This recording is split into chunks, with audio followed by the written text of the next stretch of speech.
చెత్తవాగుడింకా ఆపుతావా? ఇక నా ఇంట్లో నుంచి బయటికి వెళ్ళిపో. నేను నీ బొండాలని కొనుక్కున్నాను. ఇక వాటి లోపల ఏమున్నా సరే అది నాకే సొంతం. కాదు, ఇదంత మంచిది కాదు. ఆ బంగారు నాణేలన్నీ నాకు చెందాలి. మీరు దిగులు పడకండి. మీరు మళ్ళీ భగవంతుణ్ణి వేడుకోండి. అతను మీకు తప్పకుండా సహాయం చేస్తారు. ఆ రోజు రాత్రి తను చాలా భక్తితో పూజ చేశాడు. చాలాసేపటి తరువాత భగవంతుడు మళ్ళీ ప్రత్యక్షమయ్యాడు. ఏమైంది మను? నేను ఎల్లప్పుడూ ఇలా భూలోకానికి రాలేను. ఈ లోకంలో చాలా మంది ప్రజలు ఉంటారు. వాళ్ళకి నా అవసరం ఉంది. భగవంతుడా, మీరు నాకు సహాయం చేయండి. దాను నా బంగారు నాణేలను దోచుకుంటూ వచ్చాడు. నాకు అది తెలుసు. నేను అంతా చూశాను. కాని ఇందులో నేనేమి చేయలేను. ఇదంతా నీకు ఉన్న బద్ధకం వల్ల జరిగింది. ఇక జరిగింది జరిగిపోయింది. కానీ భగవంతుడా, సరేలే, నువ్వొక మంచి వ్యక్తివి కాబట్టి నేను నీకు సహాయం చేస్తాను. కానీ నువ్వు నాకు మాటివ్వాలి. ఇక మీదట నువ్వు బాగా కష్టపడి పని చేయాలి. నేను మాట ఇస్తున్నాను. నువ్వు స్వయంగా నీ చెట్లని ఎక్కుతావా? అలాగే భగవంతుడా, తప్పకుండా నేను అలాగే చేస్తాను. కానీ నేను ఆ దొంగ ధానుకి బుద్ధి చెప్పాలనుకుంటున్నాను. నువ్వేమీ బాధపడకు. తను ఒక నమ్మక ద్రోహి. తను చేసిన తప్పుని తప్పకుండా అనుభవిస్తాడు. ఆ రోజు రాత్రి ఇక మను నాకు తన బొండాలని అస్సలు అమ్మడు. ఇక మీదట వాటిని నేను దొంగతనం చేయాల్సిందే.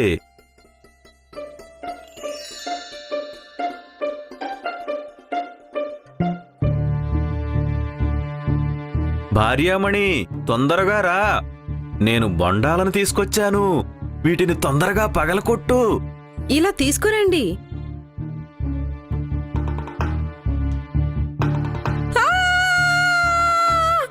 ఏమైంది? ఏమైంది? ఇక్కడ బోండంలో తేలుంది. ఓరి భగవంతుడా, పారిపో భార్యామణి! అరే పారిపో, పారిపో! లేదు, అలా చెయ్యొద్దు. మమ్మల్ని తేళ్ల నుండి కాపాడు మను. నేను అలా ఎందుకు చెయ్యాలి? ఇవన్నీ నీ బొండాల నుంచే వచ్చాయి. కానీ నువ్వు అన్నావు కదా, ఆ బొండాల లోపల ఏమున్నా సరే అవి నీవే అని. అవునా? వెళ్ళొస్తాను దాను. తేళ్లతో పాటు హాయిగా ఉండు. ధాను ఇంకా తన భార్య వాళ్ళు చేసిన తప్పుని తెలుసుకున్నారు. తేళ్లు వాళ్ళని బాగా బాధపెట్టాయి. కాని అవి వెళ్ళిపోయినప్పుడు వాళ్ళు మను దగ్గరికి వెళ్లి క్షమాపణ అడిగారు. అలాగే వాళ్ళు తన ధనాన్ని కూడా వాళ్లతో పాటు పంచుకున్నారు. మళ్లీ 2 కుటుంబాలు సంతోషంగా జీవించాయి. వాళ్ల దగ్గర తగినంత డబ్బు పోగైన తర్వాత వాళ్ళు మిగతా బంగారపు నాణాలను ఊర్లో ఉన్న మిగతా వాళ్లకి కూడా పంచిపెట్టారు. ఆ కొబ్బరి చెట్టు ఉన్నంతకాలం వాటి బొండాల నుండి బంగారు నాణాలు వస్తూనే ఉన్నాయి.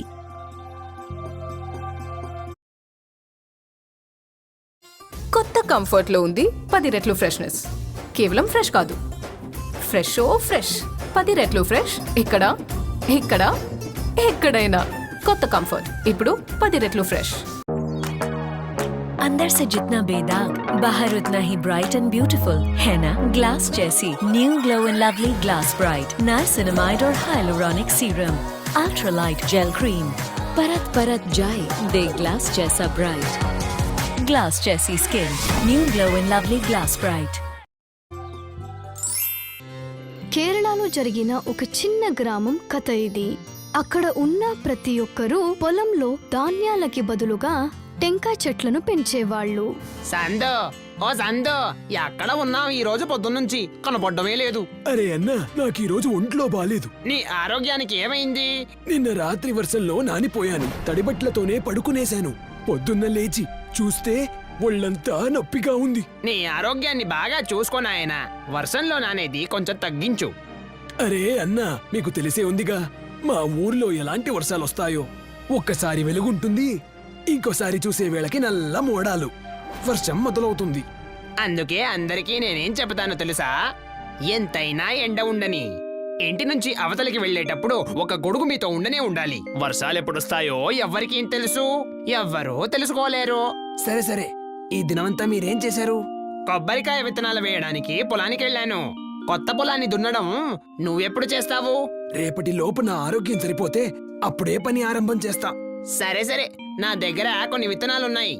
నీకవి కావాల్సి పడుతుంది. రేపు పొద్దున్నే వచ్చి వాటిని పెట్టుకెళ్ళు. సరే అన్నా. తను ఇంటి వైపుకని వెళ్ళిపోతాడు. నేనిప్పుడు వెళ్లి పొలాన్ని ఒక్కసారి చూసొస్తాను.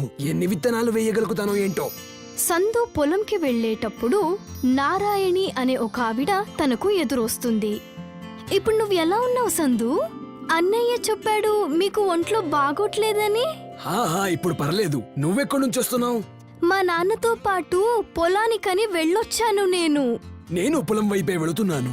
ఒక అందాజు వేయాలి, నా పొలంలో ఎన్ని విత్తనాలు పడుతుందో ఏమో అని. అవునా?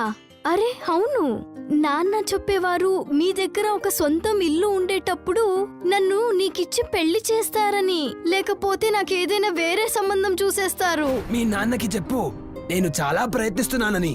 ఈ సంవత్సరం ముగిసేలోపు నేను కట్టించిన ఒక సొంతం ఇల్లుంటుందని.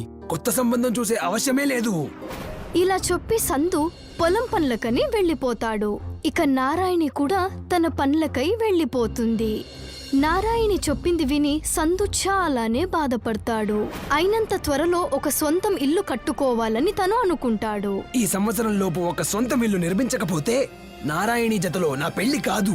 ఈసారి చాలా కష్టపడి నా పొలంలో మంచి ఫలితం రావాలి. సందు పొలం వైపుకి వెళ్లి అక్కడ కొలతలు తీసుకుని వస్తాడు. తను ఎంతెంత దూరంలో పంట్లను వెయ్యాలి అని. ఇంటికొచ్చి తను వంట చేసుకుంటాడు. భోంచేసిన తర్వాత పడుకోడానికై వెళ్తాడు.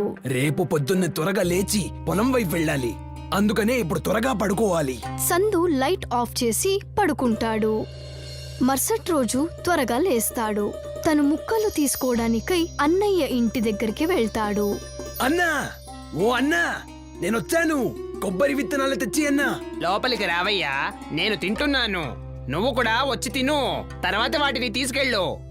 లేదన్నా, నాకు చాలా ఆలస్యమైంది. లోపలికి రావయ్యా, సిగ్గెందుకు పడుతున్నావు? నీదే ఇల్లు. తీసుకో తల్లి, ఈ ఆహారం వాడికి బయటే ఇచ్చి. తను లోపలికి వచ్చేటట్టు కనపడ్డం లేదు. సరే నాన్నా. సరోజిని ఒక ప్లేట్లో ఇడ్లీ, వడ, ఇక చట్నీని తీసుకొస్తుంది. ఇక సందుకని ఇస్తుంది. తీసుకోండి అన్నయ్య, త్వరగా తినండి. ఇక తను తినడం మొదలు పెడతాడు. తను అల్పాహారం తిన్న తర్వాత అన్నయ్య కూడా బయటికి వస్తాడు. తినడం అయిందా? నా తోరా, నీకు కొబ్బరి విత్తనాలు ఇస్తాను. అన్నయ్య తంగుకని ముక్కలను ఇస్తాడు. ఇక సందు ఆ ముక్కలను తీసుకొచ్చి తన పొలంలో పండుతాడు. ఈసారి బాగా కష్టపడాలి. అప్పుడే నా స్వంత ఇల్లు కట్టడానికి నాకు డబ్బు దొరుకుతుంది. సందు ముక్కలను నాటిన తర్వాత దాని పక్కనే ఒక చిన్న రంధ్రాలుగా చేసుకుని నీళ్లు ఇంకా గొబ్బరాన్ని వేస్తాడు. అవి చాలా త్వరగా పెరగాలి అని. సందు ఇప్పుడు రోజు తన పొలానికై వెళ్లేవాడు. ముక్కలకు నీళ్లను పోసేవాడు. కొబ్బరి వృక్షాలు బాగా పెరుగుతున్నాయి. ఈసారి బాగా సంపాదించొచ్చు. ఇలా చూస్తూ ఉన్నట్టుగానే టెంకాయ చెట్లు పెరిగి పెద్దదైపోతాయి. ఏ వ్యాపారి వచ్చాడు నీ కొబ్బరికాయలు కొనడానికి? త్వరగా కొబ్బరికాయలు కోసి ఆ వ్యాపారికి అమ్మాలి. లేదన్నా, ఆ ట్రక్ వ్యాపారికి నేను ఈసారి అమ్మను. వాడు ఒక్క కొబ్బరికాయ 10 రూపాయలకు కొంటాడు. తర్వాత నగరానికెళ్ళి అదే కొబ్బరికాయని 50 రూపాయలకి అమ్ముతాడు. ఒక్క కొబ్బరికాయ పైన 40 రూపాయలు లాభమా?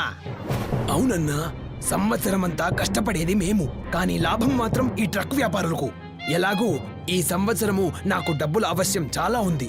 స్వంత ఇల్లు కట్టాలిగా. నా కూతురి పెళ్లి కూడా కదా. సాహుకారుల నుంచి అప్పు తీసుకుందాం అనుకుంటున్నాను. కానీ నేను నగరానికి వెళ్ళి కొబ్బరికాయలు అమ్మితే అప్పు తీసుకునే విచారమే లేదు. అన్నయ్య ఇక సందు ఇద్దరూ పొలంలో పండిన ఆ టెంకాయల్ని తీసుకోవాలని వస్తారు. వాటిని మూట్లో వేసుకొని సిటీలో అమ్మడానికై వస్తారు. దీనివల్ల వాళ్ళు బాగానే సంపాదిస్తారు. సంపాదించిన డబ్బులతో సందు తను అనుకున్నట్టుగానే ఒక స్వంతం ఇల్లుని కట్టుకున్నాడు.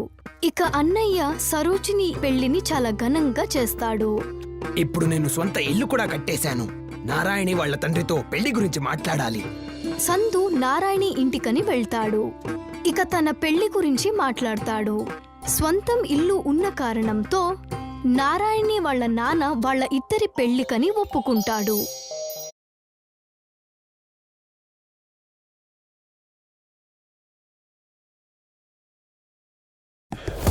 ताकत, ट्रेनिंग, तरकीब, runs, wickets.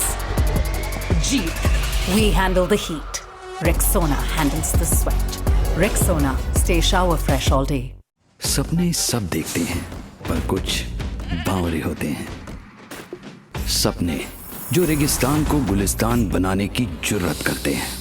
ऐसे ही अतरंगी सतरंगी सपनों के साथ जुड़ा है कोटक, ताकि आप हर चुनौती का सामना कर सकें और दुनिया को कह दिखाएं हौसला है तो हो जाएगा। అరే ఈ వర్షం ఇంత కఠినంగా ఎలా మారింది? సందు చూస్తాడు, తన ఊర్లో ఎక్కడ చూసినా చాలా వర్షం గట్టిగా కురుస్తుంది. చూస్తున్నట్టుగానే అక్కడ పడిన వర్షం నీళ్లు అక్కడే ఉండిపోయాయి. ఇప్పుడేం చేసేది? రేపేమో మా పెళ్లి ఉంది కదా, ఇంత జోరుగా వచ్చిన వర్షం వల్ల ఊరు మొత్తం నీళ్లుండిపోయాయే. ముందు సొంత ప్రాణాన్ని కాపాడుకోవడానికి చూడు. వరదల నుంచి ఇళ్ళలన్నీ కూలిపోతున్నాయి. మేమిద్దరూ బ్రతికుంటే ఎప్పుడైనా పెళ్లి చేసుకోవచ్చు. వర్షం చాలా ఎక్కువ కాగానే సమయం కూడా ఇలాగే వెళ్లిపోతూ ఉంటుంది. ప్రవాహం నీళ్లు కూడా చాలా జోరుగా ఇంట్లోపలికి కూడా వచ్చేస్తుంది. అక్కడున్న ఇళ్ళన్నీ పాడైపోతాయి. కూతురా, త్వరగా ఇక్కడి నుంచి వెళ్ళిపో. మా ఇల్లు కూడా పడేలా ఉంది. మందిరం వైపు పద. అన్నయ్య తన కూతుర్ని తీసుకొని దేవస్థానానికని వెళ్తాడు. అక్కడున్న గ్రామస్తులంతా అక్కడికే వచ్చి చేరుకుంటారు. దేవస్థానం ఆ ఊరి కింద భాగంలోనే ఉండేది. అయినా కూడా ఆ ప్రవాహం నీళ్లు దేవస్థానం లోపలికి వచ్చేది కాదు. రా, నా చేపట్టుకో. ఈ నీళ్ల వేగం చాలా ఉంది. సందు తన ప్రాణాన్ని కూడా లెక్క చేయకుండా నారాయణి ఇక వాళ్ళ నాన్నని దేవస్థానానికి తీసుకొస్తాడు. అక్కడ ఉన్న ఊరి జనాలంతా ప్రవాహం నీళ్లు ఎప్పుడు తగ్గుతాయి అని వేచి చూశారు. నిదానంగా నీళ్లు తగ్గుతా వస్తాయి. కాని గ్రామస్తుల ఇల్లు వర్షం కారణంగా సర్వనాశనమై ఉంటుంది. అందుకని ఎవరికి ఇల్లే లేకుండా అయిపోతుంది. నేను చాలా కష్టపడి నా స్వంతిల్లో కట్టుకున్నాను. కానీ ఆ ఇల్లు నా కళ్ళ ముందే ఈరోజు కూలిపోయింది. నేనేమీ చేయలేకపోయాను. మా అందరి ఇల్లులు వరదలో కొట్టుకుపోయిందయ్యా. నష్టపోయింది నువ్వు ఒక్కడివే కాదు. ఆ భగవంతుడి దయ వల్ల ఎవ్వరి ప్రాణానికి ఏ హాని కలగలేదు. మీరు సత్యం చెప్పారన్నా. బ్రతుకున్నాము, అంతే చాలు. ఇంటిని ఇంకోసారి కట్టుకోవచ్చు. అప్పుడు అక్కడికి నారాయణి ఇక వాళ్ళ నాన్న వస్తారు. ఇప్పుడు నా దగ్గర నా సొంతిల్లు కూడా లేదు. అందుకే మీ కూతురు మరియు నా పెళ్లి ఇక జరగదా? లేదు, అలా ఏమీ లేదు. నువ్వు ఒక మంచి శ్రమజీవివి. ఈ రోజు కాకపోతే రేపు నువ్వు స్వంతిల్లు కట్టే కడతావు. నాకు నీపైన చాలా గర్వంగా ఉంది. నీలాంటి అల్లుడు దొరకడం నా భాగ్యం. మమ్మల్ని ఈ కష్టకాలంలో ఎవరు ఆదుకున్నారో వాళ్ళకి ఒక దండం పెడదాం రండి. గ్రామ ప్రజలంతా ఆ ఊర్లో ఉన్న ఆ దేవస్థానంలో కలుస్తారు. ఇక అయ్యప్ప స్వామికని పూజ అర్చనలు చేస్తారు. హే స్వామి, నీ గుడిలో మమ్మల్ని అందరినీ ఆదుకున్నావు. అందుకే నేను, మా గ్రామం వాళ్ళు నీకు చాలా ఆభారులం. కానీ ఇంకా ఎన్ని రోజులు ఇక్కడ ఉండాలి? ప్రభువా, మేము మళ్ళీ కష్టపడి మా ఇంటిని మేము నిర్మించుకుంటాం. కానీ ఈ వరదల నుంచి మా పొలాలు కూడా పాడైపోయాయి. ఇప్పుడు మీరే మాకు దారి చూపించాలి. అప్పుడు చాలా జోరుగా గాలి వీస్తుంది. దేవస్థానం ఎదురుగా ఉన్న ఒక టెంకాయ చెట్టు గాలి వేగానికి జోరుగా కదులుతూ ఉంటుంది. ఆ చెట్టుపై నుంచి ఒక పెద్ద టెంకాయ కిందికి పడిపోతుంది. అవి 2 భాగాలై కిందికి పడిపోతుంది. ఆ టెంకాయ చూస్తున్నట్టుగానే చాలా పెద్ద గ్రామంగా మారిపోతుంది. ఇక అక్కడున్న వాళ్ళందరికీ ఒక్కొక్కరికి ఒక్కో ఇల్లు, ఇక ఓ పొలం లభిస్తుంది. స్వామికి జయం. కాని నాకు తెలిసే ఉండింది, మీరు మా తలపై ఒక ఆశ్రయం ఖచ్చితంగా నిర్మించే ఉంటారని. ఎవరికి ఏ ఇల్లు కావాలో గ్రామ ప్రజలు ఆ ఇల్లుని ఎంచుకుంటారు. ఇక ఆ ఇండ్లలో ఉండడం మొదలు పెడతారు. టెంకాయతో తయారు చేయబడిన ఈ గ్రామం చుట్టూ వైపు చాలా పెద్ద గోడలు ఉంటాయి. ఎందుకంటే ఎప్పుడైనా ముందర ప్రవాహం వస్తే ఆ నీళ్లు లోపలికి రాకూడదు అని. ఈ సంవత్సరం నేను కొబ్బరి వృక్షాలతో పాటు ఎన్నో ఫలాలు మరియు కూరగాయలు పెంచుతా. నారాయణి వాళ్ళ నాన్న నారాయణి ఇక సందు పెళ్లిని చాలా ఘనంగా చేస్తాడు. అక్కడున్న గ్రామ ప్రజలంతా సందు పెళ్లికని వస్తారు.